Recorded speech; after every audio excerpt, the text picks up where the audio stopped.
ॐ लाद्रौ शङ्खमध्ये शतदलकमले श्रीरत्नसिंहासनसरस्थ सर्वालङ्कारयुक्तं नवघनरुचिरो संस्थितं जयगृहजनं भद्रायं वामवर्षनरथचरणयुक्तं ब्रह्ममुहूर्त नवनीयात् विधानं स्मरोष्यजन्य परिभूतभ्यं श्रीब्रह्मदारु स्मरामि श्रीदारु ब्रह्मं स्मरामि बलभद्रस्य उग्रतर सुभद्रिका भुवनेश्वरी जगन्नाथे साक्षात् दक्षिणकाली शैवदारुदर्शनं शैवदारुदर्शनम् अङ्लाञ्चलनिवासाय नित्याय परमात्मने बलभद्र सुभद्राभ्यां श्रीजगन्नाथाय ते नमः।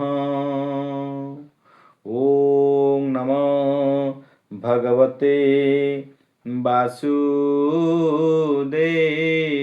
नमः।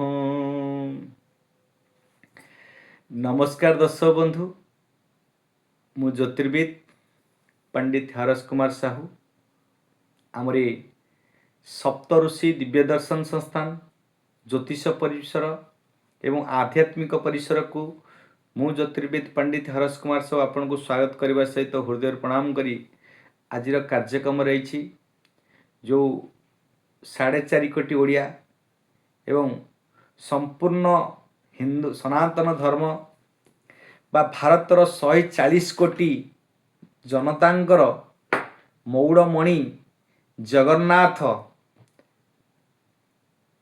वर्षकु थरे से पतित मानक जो मैंने अस्पृश्यता भावती निजको निज छोट भावती जी दर्शन करने को आसी पारंतिनी कौन सी कारणवशतः समस्त पतित मानक अस्पृश्यता मानक समस्त को दर्शन कर मिसी जाती जी जगन्नाथ जगतर नाथ से प्राण पुरुष अनंत कोटि ब्रह्मांडर नायक जगतर नाथ जगन्नाथ महाप्रभुंकर श्री चरण कमल रे ये दासर अनंत कोटि दंडवत एवं अभ्युग्न दंडवत करी आजिर कार्यक्रम ये जगन्नाथ कथामृत जगन्नाथ कथा पदे अदे न कहले जेहेतु घोष यात्रा जगन्नाथ संपूर्ण ये मानव समाज रे मिसी जावाई आसी थांती तांकर करुणा कृपा को ढालिबा पई सिंधु को ढालिबा पई ये जनसमुद्र भितर आसी प्रवेश करी समस्त को मानव कल्याण करिया पई आस्तांती ये पतित समय रे ये जो शुभ मुहूर्त समय रे ये जो समय रे समस्त शुभाशुभ होता है जगन्नाथ दृष्टि संपूर्ण जनकल्याण पाई जन समाज उपरे मानव उपरे पड़ता है। गछ लता चारु लता वन वृक्ष एवं प्राणी जगत समस्त पशु पक्षी प्राणी समस्ते मानव ठू आरंभ कर समस्त जीव जगत उपरे तांकर जो दृष्टि से दृष्टि जो आसती ये समस्त ये मानवर कल्याणार्थे मंगलार्थे ये दृष्टि करने को आसती से जगन्नाथ अर्थ को आम बुझा जगन्नाथ कौन आम समस्ते सदाबले कही था जगन्नाथ प्रभु जगन्नाथ कहीं आमर जो भगवान जो वर्णित अच्छी जगन्नाथ कहीं आम बेसी तांकर प्राधान्य दौचु जगन्नाथ को आम अति आम प्राणर आम हृदयर सम्राट हृदयर पुरुष हृदयर मौड़मणि आम आम मुरबी आमर तांकरी संस्कृति आम परंपरा रे आमर समस्त जीवन को गतिविधि को आम परिलक्षित करी आम तांकरी अनुसार आम अनुसरण करी आम आम जीवन को अतिबाहित करुचे से जगन्नाथ अर्थ आम टिके बुझा जेहेतु घोष यात्रा जगन्नाथ आम पाखक आम सागर मिसी जाउछंती आम सागर विलीन हो जाउछंती तेणुक ये आत्मार परमात्मा सागर संजोग विलीन करुछंती तेणुक से जगन्नाथ कथा कहवा ज अर्थ जाग्रत आम भावुचे आम खाऊचे पीऊचे शोचे କିନ୍ତୁ ଜଗନ୍ନାଥଙ୍କୁ ଯଦି ଆମେ ଭାବୁଥିବା ସିଏ ହେଉଛନ୍ତି ପହଡ଼ ପଡ଼ୁଛି ସେ ଶୋଇ ଯାଉଛନ୍ତି ନାହିଁ ଆଜ୍ଞା। ଇଏ ହେଉଛି ଯେତେ ଭଗବାନ ଅଛନ୍ତି, ଯେତେ ପ୍ରାଣ ପୁରୁଷ ଅଛନ୍ତି, ପୁରୁଷୋତ୍ତମ ଯୁଗ ପୁରୁଷୋତ୍ତମ ଆସିଛନ୍ତି କିମ୍ବା ପୁରୁଷୋତ୍ତମ ଆସିଛନ୍ତି ଧରାପୃଷ୍ଠକୁ, यदा यदा हि धर्मस्य ग्लानिर्भवति भारते अभ्युत्थानम्य धर्मस्य तदात्मने सृज्यम्यहं परित्राणाय साधूनां विनाशाय च दुष्कृतां धर्म संस्थापनार्थे संभवामि युगे युगे। ये ଯେତେବେଳେ ଧର୍ମକୁ ସଂସ୍ଥାପନା କରିବା ପାଇଁ, ଅଧର୍ମକୁ ବିନାଶ କରିବା ପାଇଁ ଯେତେବେଳେ ଇଏ ଧରାପୃଷ୍ଠକୁ ଭଗବାନ ନିଜେ ଅବତାର ନେଇଥାନ୍ତି, ସବୁବେଳେ ମନୁଷ୍ୟ ରୂପରେ ଆସିଥାନ୍ତି। ଇଏ ଯେଉଁ ରୂପ, ଇଏ ଯେଉଁ ତାଙ୍କର ଚରିତ୍ର, ଏଇ ଯେଉଁ ଚିତ୍ର ସମ୍ପୂର୍ଣ୍ଣ ବିରଳ। ଇଏ ସଦାସର୍ବଦା କଳିଯୁଗରେ ଜଗନ୍ନାଥ ଆସିଛନ୍ତି ଯେଉଁଟାକି ସମ୍ପୂର୍ଣ୍ଣ ବିରୂପ। କେତେବେଳେ ନାରୀ ବି ଆପଣ ଦେଖିବେ, କେତେବେଳେ ପୁରୁଷ ଦେଖିବେ, କେତେବେଳେ ସମସ୍ତ ରୂପ ତା ଭିତରେ ଭରିକି ରହିଛି। ସେଇ ଜଗନ୍ନାଥ ହେଉଛନ୍ତି ଜରେ ହେଉଛି ଜାଗ୍ରତ, ଗରେ ହେଉଛି ଗଣିତ। ଆମେ ଭାବୁଛେ ଆମେ ଯାହା କରୁଛେ, ଯାହା ଇଏ କରୁଛେ ତାକୁ ଦେଖୁନାହାନ୍ତି। ତାର ମୁଁ ବ୍ୟାଖ୍ୟା କରୁଛି। ଜରେ ହେଉଛି ଜାଗ୍ରତ, ଗରେ ହେଉଛି ଗଣିତ, ନରେ ହେଉଛି ନାଟକୀୟ ବା ଅଭିନେତା, ଥରେ ହେଉଛି ଥକା ମନ। ଇଏ ମନ ଯେଉଁ ଥକା ମନ, ଆମେ ୟାକୁ ଜଗନ୍ନାଥ କହୁଛେ। ଜଗନ୍ନାଥ ଅର୍ଥ ଜାଗ୍ରତ। ଜାଗ୍ରତ କ'ଣ? ଯାହାର ଆଖି ପତା ନାହିଁ। ସବୁ ଦେବତାଙ୍କର ଦେଖିବେ, ସବୁ ଭଗବାନଙ୍କର ମନୁଷ୍ୟ ରୂପେ ସେ ଅବତାର ହେଇଥାନ୍ତି, କିନ୍ତୁ ଇଏ ଜଗନ୍ନାଥଙ୍କର ଆଖି ପତା ନାହିଁ। ଇଏ ମନୁଷ୍ୟ କି ମାନେ ପ୍ରାଣୀ, କେଉଁ ପ୍ରାଣୀ ଆମେ କିଛି ଜାଣିପାରୁନେ।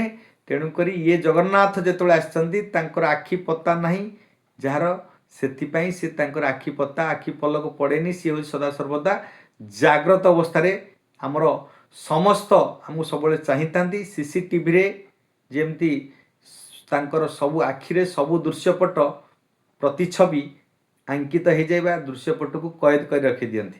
ସେଥିପାଇଁ ସବୁବେଳେ କଏଦ କରି ରଖୁଛନ୍ତି। ଆଉ CCTV କ୍ୟାମେରା ତାଙ୍କର ଲାଗିଛି ସଦାସର୍ବଦା। ଇଏ ମାନବମାନେ କ'ଣ କରୁଛନ୍ତି, ଛୋଟ ମୋଟ ସବୁ ତାଙ୍କର ପ୍ରତିଛବି ତାଙ୍କ ଆଖିରେ ସେ କଏଦ ହେଇ ରହୁଛି। ଆପଣ ତା କତିରେ କେବେ ଭୁଲି ପାରିବେନି। ଆପଣ ଭାବି ସେ ଶୋଇ ଯାଇଛନ୍ତି ନାହିଁ, ସଦାସର୍ବଦା ଜାଗ୍ରତ ରହିଛନ୍ତି। ଆପଣ ଯେତେବେଳେ ତା ସାଙ୍ଗେ ଆଟାଚ୍ ହେଇ ରହିଛନ୍ତି, ତାକୁ ମନନ କରୁଛନ୍ତି, ସେ ସର୍ବଦା ସେ ଆପଣଙ୍କୁ ଉଦ୍ଧାର କରୁଛି। ସେଇଭଳି ଭାବରେ ଗରେ ଗଣିତ। କ'ଣ ଗଣିତ କ'ଣ? ନା ଆମ ଜୀବନର ମିଶାଣ, ଫେଡ଼ାଣ, ଗୁଣନ, ହରଣ। ଆମେ ଯାହା ସାଙ୍ଗରେ କାହା ସାଙ୍ଗରେ ମିଶିବା, କାହା ସାଙ୍ଗରେ ଛିଣ୍ଡିବା, କାହା ସାଙ୍ଗରେ ଯୋଡ଼ି ହେବା, ଇଏ ହେଉଛି ଆମେ କେତେ ଟଙ୍କା ରୋଜଗାର କରୁଛୁ ତାର ମଧ୍ୟ ହିସାବ କିତାବ, ମିଶାଣ, ଫେଡ଼ାଣ, ଗୁଣନ, ହରଣ ସମସ୍ତ ଗଣିତକୁ ସେ ରଖିଛନ୍ତି। ଏବଂ ମହାପ୍ରଭୁଙ୍କ ଆଖିରେ ଆମର ସମସ୍ତ ଆମର ଅଙ୍କ ତା ଭିତରେ ଯୋଡ଼ି ହେଇକି ରହୁଛି। ଆମେ କେତେ ରୋଜଗାର କରୁଛୁ, କେତେ ମିଶୁଛୁ, କେତେ ଯୋଗ ହେଉଛୁ, କେତେ ଆମର କ'ଣ ସଞ୍ଚୟ କରୁଛୁ, କେତେ ଫେଡ଼ାଣ କରୁଛୁ, ମିଶାଣ କରୁଛୁ, ସମସ୍ତ ତାଙ୍କ ଗଣିତ ତାଙ୍କ ଭିତରେ ହିଁ ସେ ଗଣିତକୁ ସେ ହିସାବ କିତାବ କରି ରଖିଛନ୍ତି। ସେ ଗଣିତ ତାଙ୍କ ଆଖିରେ, ତାଙ୍କ ମୁଣ୍ଡରେ ସେ ରହୁଛି। ଆପଣଙ୍କର କେତେ ରୋଜଗାର କରୁଛନ୍ତି, କ'ଣ କରୁଛନ୍ତି, ମିଶାଣ, ଫେଡ଼ାଣ, ଗୁଣନ, ହରଣ ସବୁ ଆପଣଙ୍କ ଜୀବନର ତାଙ୍କ ଭିତରେ ଆଙ୍କିତ ହେଇ ପ୍ରତିଛବି ହେଇ ରହୁଛି। ସେଇଭଳି ଭାବରେ ନାଟକୀୟତା, ଅଭିନେତା। ଆମେ ଯଦି ଦେଖିବା ଅଭିନୟ, ଆମେ ସମସ୍ତେ ଅଭିନୟ କରୁଛେ।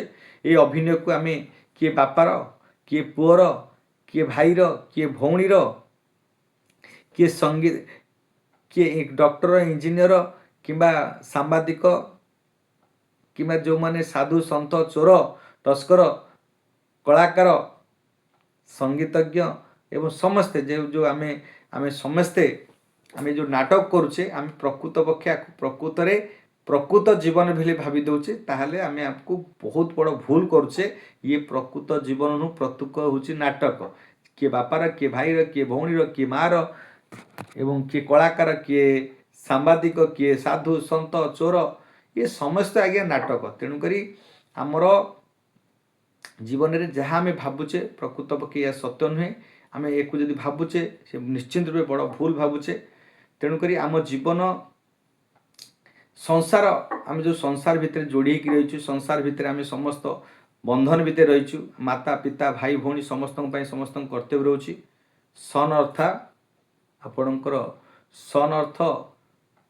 ଅଭିନୟ, ସାର ଅର୍ଥ ଆପଣଙ୍କର ଶ୍ରେଷ୍ଠ ଅଭିନୟ ଆମେ ଯେଉଁ କରୁଛେ ସିଏ ହେଉଛି ସଂସାର। ସଂସାରରେ ଆମେ ଶ୍ରେଷ୍ଠ ଅଭିନୟ କରୁଛୁ। ସଂସାର ତ ସନ୍ ଅର୍ଥ ଅଭିନୟ, ସାର ଅର୍ଥ ଶ୍ରେଷ୍ଠ ଶ୍ରେଷ୍ଠ ଅଭିନୟକୁ ହିଁ ଆମେ ସଂସାର କହୁ।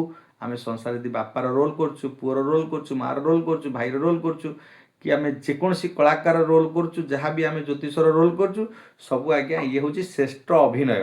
ଯିଏ ଯେତେ ଶ୍ରେଷ୍ଠ ଅଭିନୟ କରିପାରିଲା ସିଏ ତାର କଳାରେ ନିପୁଣତା ସେଥିପାଇଁ ଦେଖୁଥିବେ। ଯେତେବେଳେ ଆପଣ ନାଟକ ଦେଖୁଥିବେ, ଗୋଟେ ଡ୍ରାମା ହେଉଥିବ କିମ୍ବା ଅପେରା ନାଟକରେ ଯିଏ ଯେତେ ନିଖୁଣତା ସହିତ ରୋଲ୍ କରୁଛି ତାର ବେଶୀ ପ୍ରଶଂସକ, ତାର ବେଶୀ ଦର୍ଶକ ତାକୁ ପ୍ରଶଂସା କରୁଥିବେ, ତାକୁ ଭଲ ପାଉଥିବେ, ଇଏ ଅତି ସୁନ୍ଦର ରୋଲ୍ କରୁଛି।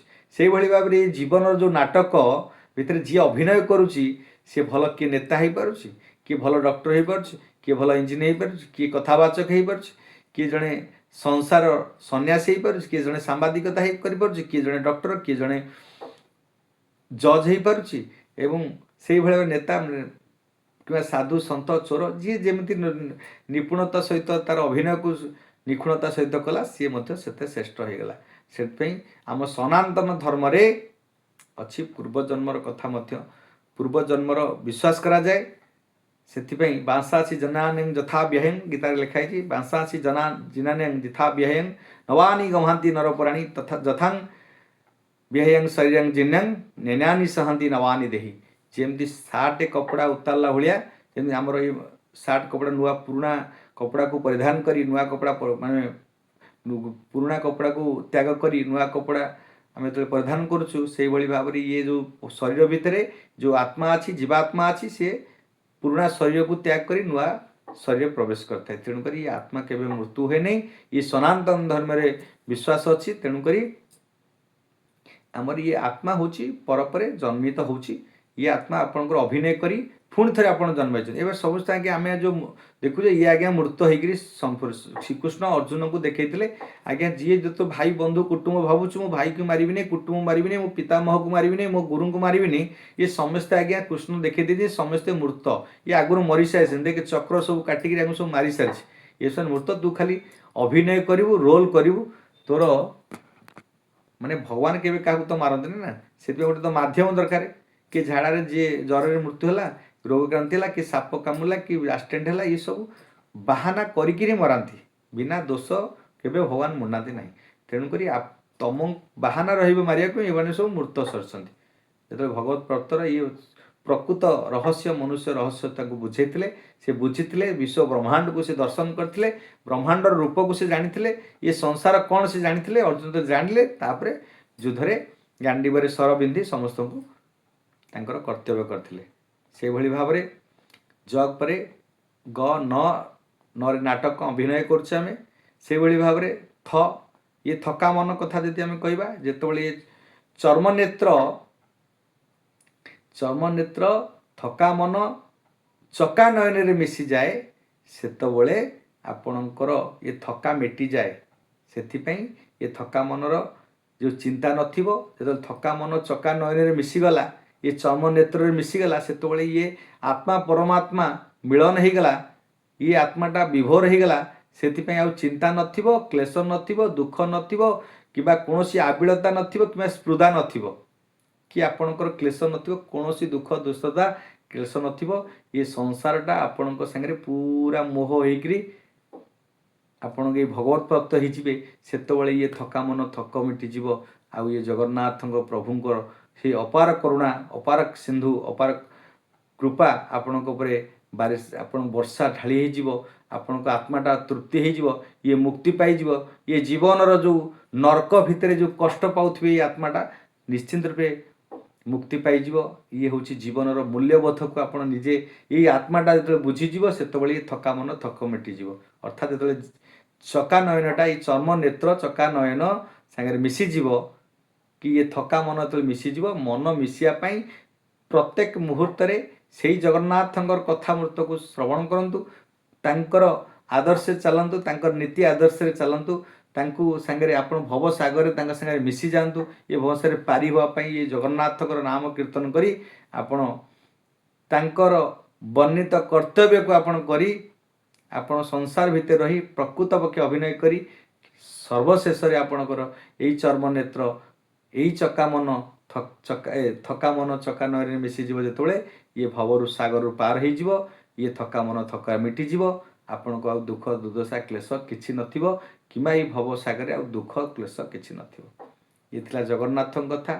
ଆମେ ଜାଗ୍ରତ ଅନୁସାରେ ତାର ଆଖିପତା ନାହିଁ, ସେ ସମସ୍ତ ଗଣିତ ଆପଣଙ୍କର ଜୀବନର ସମସ୍ତ ଗଣିତକୁ ସେ ହିସାବ କିତାବ କରିକି ରଖୁଛି ଏବଂ ସମସ୍ତ ନିପୁଣ ଅଭିନୟକୁ ସେ ମଧ୍ୟ ଆପଣଙ୍କ ଭିତରେ ପ୍ରତିସୁଧା କରାଉଛି ଏବଂ ଥକା ମନକୁ ଯେତେବେଳେ ଚକା ନୟନ ସାଙ୍ଗରେ ମିଶିଯିବେ ସେତେବେଳେ ଜଗନ୍ନାଥ ପ୍ରାପ୍ତ ହେଇଯିବେ, ଜଗନ୍ନାଥ ଆପଣଙ୍କ ଭିତରେ ବିଲୀନ ହେଇଯିବେ।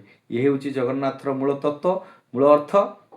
ଆମେ କାଲି ଜଗନ୍ନାଥଙ୍କର ଘୋଷଯାତ୍ରା, ଜଗନ୍ନାଥ ଆସୁଛନ୍ତି ଇଏ ସମସ୍ତ ମାନବ ସମାଜକୁ କଲ୍ୟାଣ କରିବା ପାଇଁ। ସେଥିପାଇଁ ଏ ଛୋଟିଆ ଦାସର ଏ ଛୋଟିଆ କଥାମୃତ ଯଦି ଶୁଣୁଛନ୍ତି ଭଲ ଲାଗୁଛି ତାହେଲେ ଆମର ସପ୍ତ ଋଷି ଦିବ୍ୟଦର୍ଶନ ସଂସ୍ଥାନ ଆଧ୍ୟାତ୍ମିକ ପରିସରକୁ ଯଦି ଆସିଛନ୍ତି ନୂଆ କରି ଟିକେ ଲାଇକ୍ଟେ କରିଦେବେ, ସେୟାର କରିଦେବେ ଏବଂ ଛୋଟିଆ କମେଣ୍ଟରେ ମଧ୍ୟ ଦେବେ। ଆପଣ ଏଇଭଳି ଭାବରେ ପ୍ରତ୍ୟେକ ଦିନ ଆମେ ଦୈନନ୍ଦିନ ଜ୍ୟୋତିଷ ଶାସ୍ତ୍ର ମାଧ୍ୟମରେ ଦୈନନ୍ଦିନ ରାଶିଫଳ, ପ୍ରତ୍ୟେକ ଗ୍ରହ ନକ୍ଷତ୍ରଙ୍କ ଚଳଣି, ପ୍ରତ୍ୟେକ ଗୃହ ଉପକରଣ କଳା, ସାଂସ୍କୃତିକ କଥା, ଆଧ୍ୟାତ୍ମିକ ସ୍ପିରିଚୁଆଲ କଥା ଆମେ ଆପଣଙ୍କ ପାଖରେ ପହଞ୍ଚଉଛୁ। ଆପଣ ଜୀବନରେ ସମସ୍ତ ପରିବର୍ତ୍ତନ କଥା ଆମେ ଆପଣଙ୍କ ପାଖରେ ପହଞ୍ଚଉଛୁ।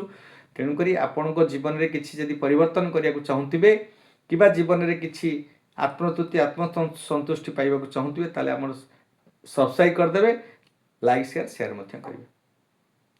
ଆମର ଆଜିର କାର୍ଯ୍ୟକ୍ରମ ଏଇଠି ରଖୁଛୁ। ଜୟ ଜଗନ୍ନାଥ, ଜୟ ମା ଶାରଳା। सर्वे भवन्तु सुखिनः, सर्वे सन्तु निरामया, सर्वे भद्राणि पश्यन्तु मा कश्चित् दुःखभाग् भवेत्। विश्व स्वस्ति शान्ति भवन्तु। वसुदेवं कुटुम्बकम्।